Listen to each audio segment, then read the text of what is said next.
What is going on, everybody? Acclaim back again with my State of Madden series.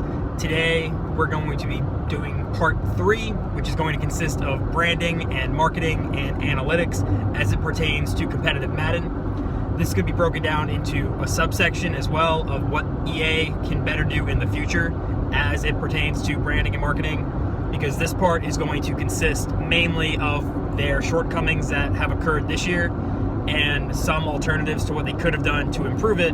But the better part is going to come in the second section, where we discuss possible alternatives and positive outlooks on the future of competitive Madden. But this part is going to mainly consist, again, of their failures in this present season. So if you guys are here looking for some tip videos, I'm sorry. This is going to be a bit more data-driven and, again, slightly boring, as some of you have commented on my previous State of Madden videos. However, it's very important because the future of Madden is at stake.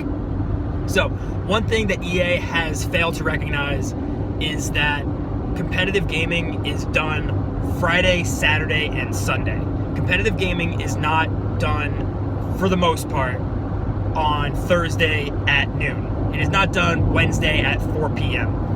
A lot of what has happened with the current infrastructure of the competitive scene for Madden is that their schedule has allowed for players to begin playing their games in the middle of their week for most of the majors, and some of the club series has taken place in the middle of the week, which severely drives down viewership because most of their audience is going to either be in school or they are going to be at work, because a lot of Madden players are older than 12. And those 12-year-olds are also in school. So they need to take into account where their audience is and how better to schedule events in order for their audience to watch. One way they can also do this is if they actually force players on a schedule to play their games. Having open schedule times for brackets does not do anybody any good. It does not allow you to advertise those games. It does not allow you to stream those games in a timely fashion. And that, of course, drives down viewership when you don't know who's playing when, especially when the only way you can find that out is if you actually follow those players on Twitter. And again, Twitter should not be the main source of information for a competitive game. I'll get to more on Twitter in a moment. But EA needs to force players to stream their games if they're not going to create a spectator mode in which you can have casters jumping from game to game. In addition to jumping from game to game, you have to not treat it like the Red Zone channel anymore, and you have to let players watch entire games. Let the audience watch those players play those games. Because jumping from game to game gets people confused, especially when they're new to the scene, and just trying to cover it up and mask it by saying, oh, it's just the Madden NFL Red Zone channel. It does not do anybody any good when you're trying to build audiences for individual players.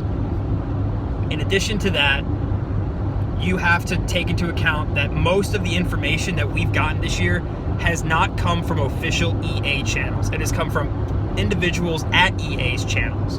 So, as great as Donnie and Matt have been at tweeting out information, there should be an official esports Madden Twitter, or the actual Madden NFL Twitter account needs to be the ones tweeting out most of the information, because the vast majority of people do not follow individuals at EA.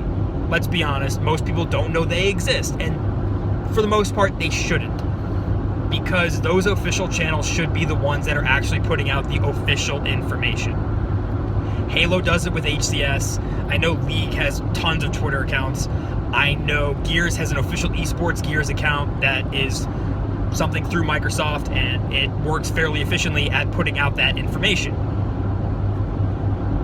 The last thing I want to talk about is that while EA has done a great job with the loading screens and advertising those tournaments on those loading screens and advertising certain streams, there has been a severe shortcoming in terms of promoting individual players. It's really cool to hop on Madden and go to the tab and you can see that Madden Tips is streaming, or that you go onto it and you see Mutcap is on with Hope and Jo, or you go on it and Kralo's streaming. However, there's a severe lack of promotion for a lot of players. You would think people like Problem would have a tab when they're streaming, but I don't think I've seen problem stream appear on Madden one time. If they had been able to implement some kind of widget within the Madden screen where you would see like the top 20 streams, just kind of their name and like some screen cap or something behind it, it would go a long way to promoting individuals, which is ultimately what has to be done in order to market them and make them more marketable to esports organizations. Because in addition to marketing them, esports orgs are hesitant to still get into Madden, as there's only like 3 or 4 that I can think of that actually have players signed under their banners. Now, the next part of the Madden series that I'm going to do is going to consist a lot more of positive changes that can be done going forward. However, this part was necessary because in order to understand the positive changes that need to be done, you have to understand what didn't happen this year. So, until the next time, I'm Claim, and I'm out.